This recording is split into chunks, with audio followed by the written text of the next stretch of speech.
Hello बच्चों, मैंने आपको इसके पिछले वीडियो में इसी पार्ट से संबंधित जो प्रश्न उत्तर थे वो कुछ प्रश्न उत्तर आपको बताए थे कि अगर मैं पूरा बताती तो थोड़ा आपको समझने के लिए भी मुश्किल हो जाता और वीडियो थोड़ा बड़ा होता तो शायद आपका इंटरेस्ट ख़त्म हो जाता। इसलिए मैंने इसके शेष प्रश्नों के लिए आपको एक दूसरा वीडियो आपके लिए मैं बना रही हूँ। तो इसके शेष प्रश्नों के उत्तर मेरे आप इस वीडियो में देखेंगे। इसके पहले मैंने आपको 4 प्रश्न आपको अपने पिछले वीडियो में बताया। अब मैं इसके आगे के प्रश्नों को बताती हूँ। तो इसका जो नेक्स्ट प्रश्न है वो ये है कि पाठ के आधार पर तुलसी के भाषा सौंदर्य का वर्णन कीजिए, यानी भाषा सौंदर्य पे 10 पंक्तियाँ लिखिए। तुलसी मतलब तुलसीदास जी कि जो इन्होंने इस रामचरितमानस में राम लक्ष्मण परशुराम संवाद में जो भाषा सौंदर्य दिया। भाषा सौंदर्य का मतलब हमें बताना है कि इसमें कौन सा अलंकार प्रयोग किया, उनकी भाषा क्या थी, उसमें छंद क्या था, ये सब चीज़ें उनकी भाषा सौंदर्य हैं। तो इसमें हम देखेंगे कि तुलसीदास जी का जो भाषा सौंदर्य हम बताएंगे कि उनका अवधि और ब्रज भाषा पे समान अधिकार था। रामचरितमानस की खूबसूरती को बढ़ाने के लिए उन्होंने चौपाई छंद का प्रयोग किया और ये इतना ज़्यादा प्रसिद्ध हो गया कि लोगों के बीच में ये पहुंच गया और लोगों ने इसको संगीत का आधार दे दिया कि ये एक गायन शैली में लोगों के बीच में प्रसिद्ध हुआ। इसमें उन्होंने व्यंग राम लक्ष्मण परशुराम संवाद में व्यंग करके भी दिखाया, वीरता को भी दर्शाया। जहाँ वीरता की बात है तो परशुराम ने अपने वीरता भरे शब्दों में बोला कि बालक बोल बधो नहीं तो ही केवल मुनिजन जाने ही मोही। ऐसे शब्द पंक्तियां बता करके परशुराम की वीरता को दर्शाया। वहीं परशुराम की बातों पे व्यंग करते हुए लक्ष्मण ने भी कहा कि यहाँ कुम्हड़ बतिया को नाही जे तरजन देख मरि जही।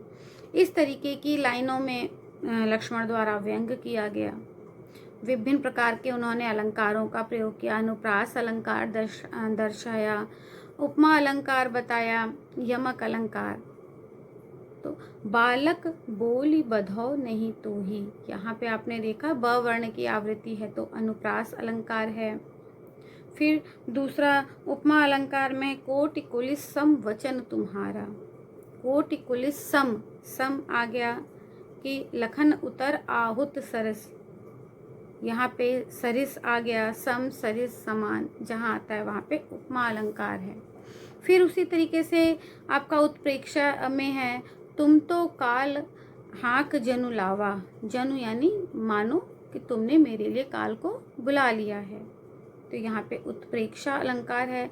पुनरुक्ति प्रकाश अलंकार में है पुनि पुनि मोहि दिखाव कुठारो। पुनि पुनि मीन्स बार बार, जहाँ एक ही शब्द एक से ज़्यादा आ जाए और उसका अर्थ एक हो। तो इस तरीके से उन्होंने विभिन्न प्रकार के अलंकारों का प्रयोग करके अपने इस रामचरितमानस को बहुत ही खूबसूरत बनाया। तो ये तुलसीदास जी का कुछ भाषा सौंदर्य था कि उनकी भाषा की सुंदरता में उनकी जो भाषा थी अवधी भाषा, वो लोगों के बीच में लोकप्रिय हुई। विभिन्न प्रकार के अलंकारों का जो उन्होंने प्रयोग किया जिससे उन्होंने चौपाई को बहुत खूबसूरत बनाया और यही चौपाई जो उनकी है लोगों के बीच में संगीत के रूप में लोगों के गले का हार बन गई, कंठ का हार बन गई। यानी जो उन्होंने अपनी गायन शैली से इसको एक गायकी का रूप दे दिया। तो ये तो हो गया तुलसी की भाषा सौंदर्य।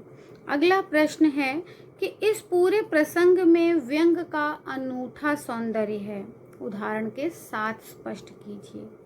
व्यंग का अनूठा सौंदर्य यानी आपने इसमें देखा कि जो ज़्यादातर संवाद है वो लक्ष्मण और परशुराम के बीच में है कि जहाँ भी परशुराम ने अपने क्रोध भरे शब्दों का प्रयोग किया, लक्ष्मण ने वहाँ पे परशुराम के ऊपर व्यंग किया। तो ऐसे कई पंक्तियां हैं जहाँ पे हम देखेंगे कि उन्होंने अपने व्यंग के माध्यम से परशुराम के क्रोध को बढ़ाने का हर संभव प्रयास किया। तो पहला है, बहु धनुहि तोरी लरिकाई कबहु न असिरिस कीन्हि गोसाई। ऐसा शब्द बोल करके भी व्यंग किया। फिर का क्षति लाभ जून धनु तोरे देखा राम नयन के भोरे। इस लाइन को आप समझ गए। छुवत टूट रघुपत ही न दोसु मुनि बिनु काज करी कतरोसु। इस तरीके के भी शब्दों का प्रयोग करके उन्होंने परशुराम के क्रोध को बढ़ाने का पूरा प्रयास किया। ऐसे ऐसे व्यंग किए। अगला था, पुनि पुनि मोहि दिखाव कुठारु चहत उड़ावन फूंक पहाड़ू। इस तरीके की भी बातें करके उन्होंने परशुराम के क्रोध को बढ़ाया। कोटि कुलिस संवचन तुम्हारा व्यर्थ धरऊं धनुबान कुठारा। इस तरीके का व्यंग किया तो परशुराम और भी ज्यादा क्रोधित हो उठे। अपने मुंह तुम आपन करनी बार अनेक भांति बहुबरनी। कि उन्होंने यहाँ पे परशुराम को कहा कि आप तो अपने ही मुंह मियाँ मिट्ठू बन रहे हैं और अपने बारे में बड़े तरह तरह से बातें बता रहे हैं। तो इस तरीके के जो व्यंग लक्ष्मण ने किए कि ये व्यंग जो था परशुराम के क्रोध को बढ़ाने के लिए ही काफी था। तो इसमें व्यंग का एक अनूठा मिश्रण है, एक अनोखा मिश्रण है। ज्यादातर इसमें संवाद में लक्ष्मण द्वारा व्यंग ही किया गया है। अगला प्रश्न है, निम्नलिखित पंक्तियों में प्रयुक्त अलंकार पहचान कर लिखिए। आपके पास कुछ पंक्तियां हैं, उन पंक्तियों को आप पढ़ेंगे। पढ़ने के बाद आप ये देखेंगे कि उसमें कौन सा अलंकार प्रयोग किया गया है। पहली पंक्ति है, बालक बोल बधौ नहीं तोहि। आपको समझ में आ गया, ब वर्ण की आवृत्ति है तो अनुप्रास अलंकार है। दूसरी पंक्ति, कोटि कुलिस सम वचन तुम्हारा। मैंने आपको बताया जहाँ सम शब्द लग जाए, सरिस और समान लग जाए, वहां पे उपमा अलंकार हो जाता है। तो इन पंक्तियों में उपमा अलंकार है। नेक्स्ट है, तुम तो काल हाक जनु लावा बार बार मोहि लाग बुलावा। यहाँ पे जनु शब्द है तो जनु मनु जानो मानो, मैंने आपको बताया था ऐसे शब्द जो होते हैं वो काम की संभावनाओं को बताते हैं। संभावना मतलब वहाँ पे काम होता नहीं है, काम के होने की संभावना जाहिर होती है कि ऐसा लगता है कि तुमने तो मेरे लिए काल को बुला लिया है। ऐसा नहीं कि काल आ गया है, काल को बुलाने की संभावना व्यक्त हुई है।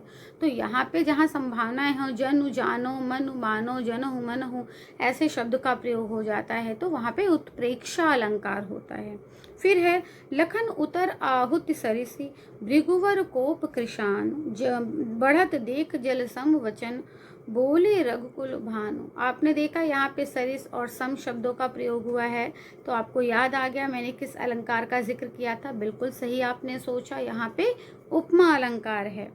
तो इस तरीके से मैंने आपको इस पाठ के सारे प्रश्नों के उत्तर बता दिए। हर पंक्ति से, हर चौपाई से संबंधित जितने भी प्रश्न निकले मैंने वो भी आपको बताया। इस पाठ्य पुस्तक के आधारित प्रश्न के उत्तर भी आपको बताए। तो अब आप सारे प्रश्नों के उत्तर समझ गए होंगे। आपके लिए ये पाठ भी उतना ही आसान हो गया होगा। सबसे बड़ी बात, ये पाठ आपके लिए बहुत ही इंटरेस्टिंग है कि आप इसको जितना इंटरेस्ट के साथ पढ़ेंगे, आपका जो इसमें जो रुचि है वो बहुत ज़्यादा बढ़ता जाएगा आपके लिए। इससे संबंधित अगर कोई भी प्रश्न किया जाएगा तो आपके लिए बताना मुश्किल नहीं होगा। तो उम्मीद करती हूँ कि मैंने आपको अभी तक जितना भी बताया आप वो समझ गए होंगे। मेरे इन प्रश्नों के साथ ये पूरा पाठ यहीं पे कंप्लीट होता है। मैंने सारे प्रश्न आपको बता दिए। अब इसमें अगर आपको कोई भी प्रॉब्लम्स आती है तो आप मुझसे डायरेक्टली बात कर सकते हैं। तो इसको ध्यान से देखिए, ध्यान से समझिए। धन्यवाद।